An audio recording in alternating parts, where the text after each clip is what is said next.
নমস্কাৰ, আপোনালোক সকলোকে পুনৰ এবাৰ আমাৰ চেনেল AN কিচেনলৈ স্বাগতম জনাইছোঁ। অসমীয়া সমাজত খাৰ দি ৰন্ধা খাদ্য সম্ভাৰ সকলোৰে অতি প্ৰিয়। খাৰ বহু ধৰণে ৰন্ধা হয়, তাৰ ভিতৰত কলপচলাৰ খাৰো অন্যতম। আৰু আজি মই কলপচলাৰ খাৰ ৰান্ধোতে ৰেচিপিটো আপোনালোকৰ লগত শ্বেয়াৰ কৰিছোঁ। খাৰ বনাবলৈ আমি সকলোৱে জানো, তথাপিও মইনো কেনেদৰে ৰান্ধিলোঁ চাওঁ আহকচোন।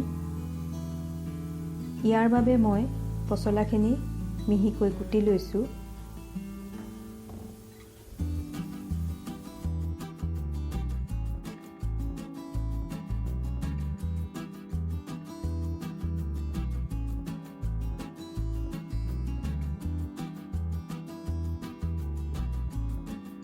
পচলাখিনি কুটা হোৱাত মই অকণমান নিমখ লৈ পচলাখিনি ভালদৰে মোহাৰি দিছোঁ।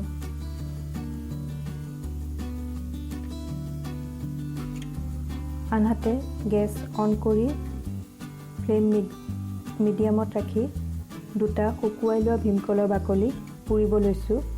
এই ভীমকলৰ বাকলিয়ে আজি মই খাৰ হিচাপে ব্যৱহাৰ কৰিম। একেবাৰে ল' ফ্লেমত বাকলি দুটা পুৰিছোঁ।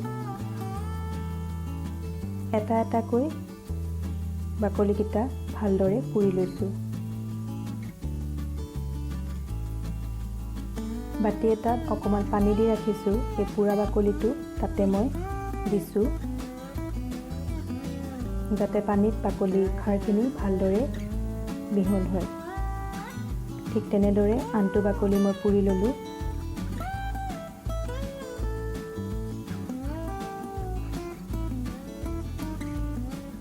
বাকলিখিনি ভালদৰে হাতেৰে মোহাৰি চেকি লৈছোঁ।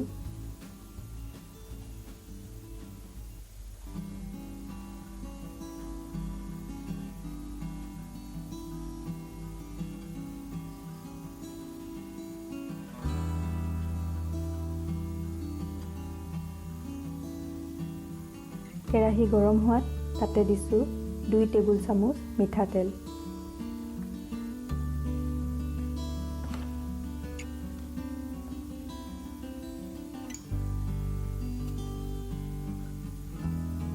তেল গৰম হৈ অহাত দুটা শুকান জলকীয়া দিলোঁ আৰু দিছোঁ আধা চামুচ পাঁচফোৰণ।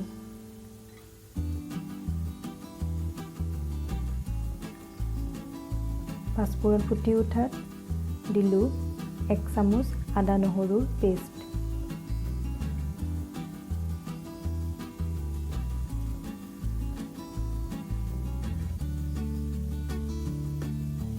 আদা নহৰুৰ ধুনীয়া গোন্ধটো ওলাওঁতে তাতে দিলোঁ কুটি ৰখা পচলাখিনি।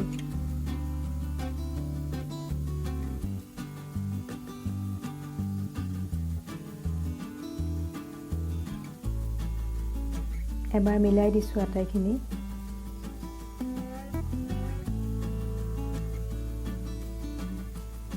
আৰু এতিয়া ইয়াত দিছোঁ আগতীয়াকৈ তিয়াই ৰখা 1.5 টেবুল স্পুন বুটৰ দাইল। দাইলখিনি মই কিছু সময় ভালদৰে ধুই তিয়াই ৰাখিছিলোঁ। আটাইখিনি ভালদৰে মিলাই দিলোঁ সোৱাদ অনুসৰি নিমখ যিহেতু পচলা কুটিও অকণমান সানিছিলোঁ, সেয়েহে এতিয়া অলপ কমাই দিছোঁ। ভালদৰে মিলাই দিলোঁ।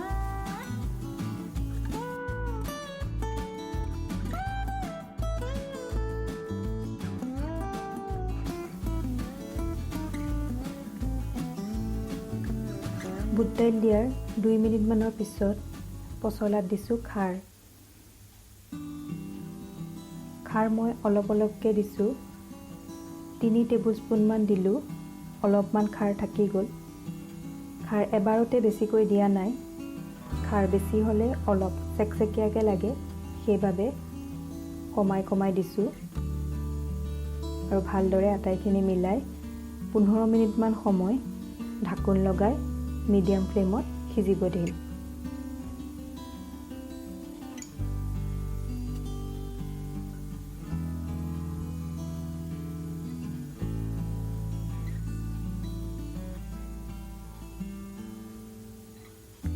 মাজতে এবাৰ ঢাকোন আঁতৰাই চাইছোঁ।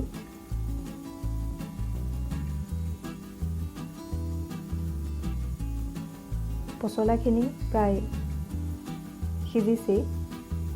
বুট দাইল অলপ সিজিব লাগিব, সেয়েহে সামান্য পানী দিছোঁ। পানী কমাই দিব লাগে, পানী বেছি হ'লে খাৰৰ পৰিমাণ কমি যাব বা খাৰখিনি অলপ পনীয়া হ'ব। আৰু বুট দাইলো একেবাৰে মই গলি যোৱাকৈ ৰখা নাই, অকণমান গোটা হৈ থকাকৈ ৰাখিছোঁ। পানী দি ভালদৰে মিলাই পুনৰ 10 মিনিটমান সময় সিজিবলৈ ৰাখিলোঁ মিডিয়াম ফ্লেমত। 10 মিনিটৰ পিছত চাইছোঁ বুট দাইল ভালদৰে সিজিল আৰু পচলা একেবাৰে ধুনীয়াকৈ গলি গৈছে। খাৰখন প্ৰায় হৈছেহি। 2 মিনিটমান সময় এনেদৰে ভাজি গেছ অফ কৰিলোঁ। মোৰ কলপচলা খাৰ ৰেডি। আশা কৰোঁ আজিৰ এই ৰেচিপিটো আপোনালোকৰ ভাল লাগিল আৰু এবাৰ ট্ৰাই কৰিব আৰু আমাক কমেণ্ট কৰি জনাব কেনেকুৱা পালে। লগতে ভিডিঅ'টো লাইক কৰিব, শ্বেয়াৰ কৰিব আৰু আমাৰ চেনেলটো ছাবস্ক্ৰাইব কৰিব। কাষতে থকা বেল আইকনটো প্ৰেছ কৰি দিব। আজিলৈ আহিছোঁ, পুনৰ লগ পাম। ধন্যবাদ।